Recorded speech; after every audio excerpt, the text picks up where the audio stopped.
Hey ladies, Emma here. So I've been sitting with something lately. There's been this pull to create content around getting hotter, getting smarter, all the surface level glow up advice that everyone's obsessed with right now. And don't get me wrong, I'll probably make that video at some point because I do have thoughts on it. But today I want to talk about something that feels more honest, more necessary. Because you can find 1,000 videos on how to improve your appearance or boost your intelligence. What's harder to find is someone being real about the internal shifts that actually change your life. I'm in this phase right now where I feel like I'm constantly unlearning and relearning. And I think that's just what your mid to late 20s are. This relentless cycle of growth, mistakes, clarity, mess, repeat. Your brain is still developing, your identity is still forming, and social media makes it feel like everyone else has it figured out, which just adds pressure you don't need. So today I'm sharing 9 lessons I've been learning. Some for the first time, some I keep having to relearn because apparently I'm stubborn. But these are the things that have genuinely shifted how I move through life. And if even one of them lands for you, then this conversation was worth it. Let's get into it. Lesson 1. Stop waiting for someone to save you. Take radical responsibility for your life. At some point, you have to stop playing the victim in your own story. I don't care how old you are, what happened to you, or what season you're in. If you don't like where you are, your relationships, your career, your friendships, your inner state, you are the only one who can change it.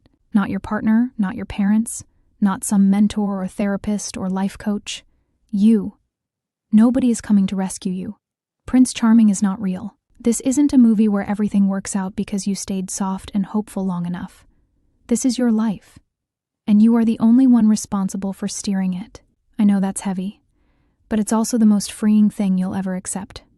Because the moment you stop waiting for external circumstances to shift, you realize you've had the power the entire time. Life doesn't have a recipe. There's no step-by-step manual that guarantees success if you just follow it perfectly. You're going to experience setbacks, delays, curveballs, trauma. Life is going to life. And your job is not to avoid the mess. It's to learn how to navigate it and keep moving. Think of life like school. Every year you age, you graduate to the next grade. Someone in their 40th year of life has more lived wisdom than you do in your 25th, assuming they've actually been doing the work, not just surviving on autopilot. Some people never take responsibility. They stay mentally stuck at 18, 21, 25 because they refuse to grow up. They blame circumstances, other people, bad luck, and they wonder why nothing ever changes. So stop using "I'm just a girl" as a shield.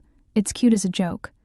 But if you're using it as an excuse to avoid accountability, to stay small, to not take ownership of your choices, you're stunting your own growth. You're not a child, you're becoming a woman. And women take responsibility.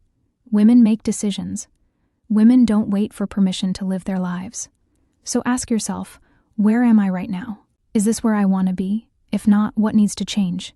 And how do I become the version of me that can handle what's next? Nobody on the internet can answer that for you. Your friends can't. Your family can't. That's your work. And it starts the moment you stop outsourcing your power. Lesson 2, your brain is your greatest asset. Stop trying to turn it off. I keep hearing women say things like, "I just want to turn my brain off.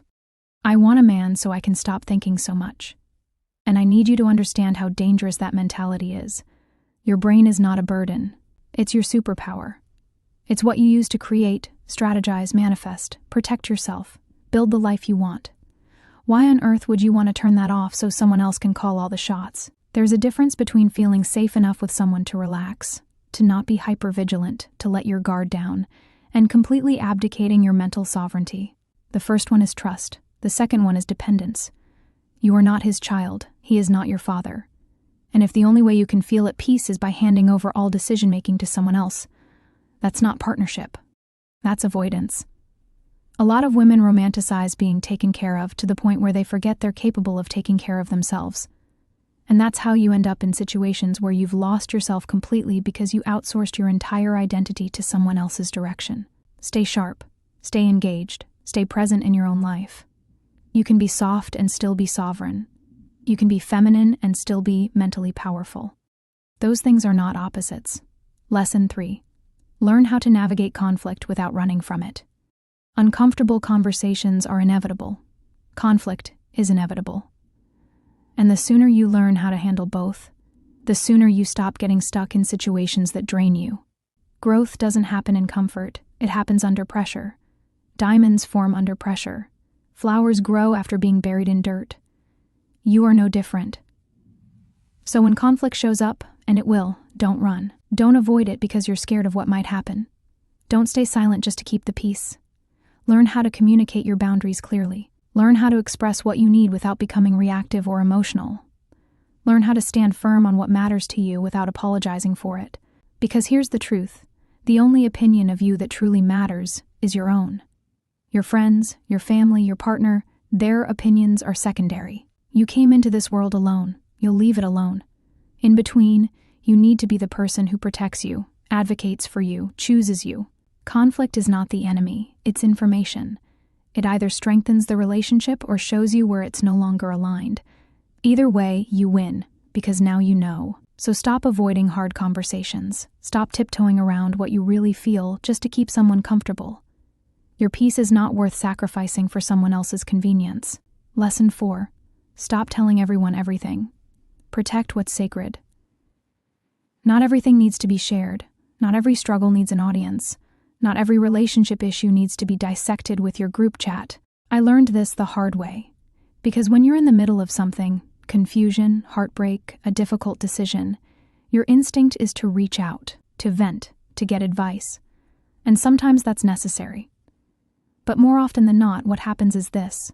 You share the unfinished version of your situation, and now everyone has an opinion. Some will project their fears onto you. Some will give advice that doesn't actually fit your context. Some will see you differently because of what you told them. And once that information is out, you can't take it back. So here's the principle I've started living by. Don't share what you're going through until you've already figured out what you're going to do about it. Process it first. Decide first. Then, if it's relevant, you can share the outcome. Keep your business between you, the person involved, and God. That's it. I know sometimes you want to confide in your friends. You want connection, support, validation. But there's a difference between seeking wisdom and seeking permission. And most of the time, what we're really looking for is someone to tell us it's okay to do what we already know we need to do. So give yourself that permission. Trust yourself enough to sit with the discomfort, figure it out, and move accordingly. Your life is not a group project. Lesson 5. Stop seeking external validation for your decisions and your worth. This ties directly into the last point. Because when you're constantly asking other people what you should do, how you should feel, what they think, you're giving away your power. Nobody is here to run your life for you. Not your friends, not your partner, not your parents. You are the only one who has to live with the consequences of your choices, so you need to be the one making them. It's one thing to seek counsel when you're genuinely stuck. It's another thing entirely to hand over the reins because you don't trust yourself to make a decision. And if you don't trust yourself, that's the real problem. That's what you need to work on. Because if you can't trust your own judgment, you'll spend your entire life looking for someone else to tell you who you are and what you should want. The same goes for your self-worth. If you're looking to other people to validate you, to affirm your value, to make you feel like you matter, you're in a dangerous cycle. Because now your sense of self is dependent on their approval. And the second they withdraw it, you collapse. You have to validate yourself. You have to know your worth independently of what anyone else thinks. That's how you keep your power. That's how you move from girl to woman. A girl looks outside herself for confirmation. A woman knows who she is and moves accordingly. So stop giving your power away. And if you do give it to someone, make sure they've earned it. Lesson 6. Move through life confidently, even when you're flawed. Confidence isn't about being perfect. It's about owning who you are, flaws included, and refusing to shrink because someone else is uncomfortable with your presence. Stop being self-deprecating, especially in public, especially around other women, especially online. Every time you tear yourself down, you're teaching people how to see you. And if you don't respect yourself, why would they? I'm not saying fake it. I'm not saying pretend you have it all together. I'm saying stop making your insecurities your personality. Stop apologizing for existing. Stop diminishing yourself just to make other people feel bigger. Know your flaws, own them, and still move boldly. Because the most magnetic people are not the ones who are perfect. They're the ones who are fully themselves. Mess, contradictions, growth, and all. Lesson 7. Know yourself better than anyone else ever could. This is foundational. If you don't know yourself, your patterns, your triggers, your tendencies, your blind spots. Someone else will define you, and they'll do it in a way that serves them, not you. Do the shadow work. Peel back the layers. Get uncomfortable with your own truth. Understand why you do what you do. What wounds are driving your behavior? What fears are keeping you small? Because the deeper you know yourself, the harder it is for anyone to manipulate, gaslight, or destabilize you. Other people can only meet you as deeply as you've met yourself. So if you're surface level with your own self-awareness, don't be surprised when your relationships stay surface level too. Self-knowledge is power. It's the difference between being reactive and being intentional, between being led and being sovereign. So make it your mission, every day. Know yourself better than anyone else ever could. Lesson 8. Protect your energy like your life depends on it, because it does. Your energy is finite, and where you direct it determines the quality of your life. If you're spending your energy on people who drain you, situations that deplete you, environments that don't align with who you're becoming, you're actively sabotaging yourself. You can't pour from an empty cup. You can't show up powerfully if you're constantly running on fumes because you gave everything away. So start being intentional. Who gets your time? Who gets your emotional labor? What do you say yes to? What do you say no to? Because every yes to something that doesn't serve you is a no to something that does. Guard your peace. Protect your mental space. Create boundaries around what you allow into your life. Not out of fear, but out of self-respect. Your energy is sacred. Treat it that way. Lesson 9. You are allowed to evolve. Stop shrinking to fit old versions of yourself. This is the one I'm still learning. You're going to change. Your values will shift. Your priorities will evolve. The things that mattered to you at 22 might not matter at 28. The relationships that once felt essential might start to feel limiting. And that's okay. You don't owe anyone consistency if consistency means staying small.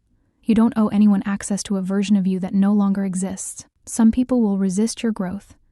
They'll say you've changed like it's an insult. They'll try to pull you back into the role you used to play because it was easier for them. Let them be uncomfortable. You are not here to stay the same just so other people can stay comfortable. You are here to grow, to evolve, to become. And the people who truly love you will grow with you. The ones who don't, they were never meant to stay. So give yourself permission to outgrow what no longer fits.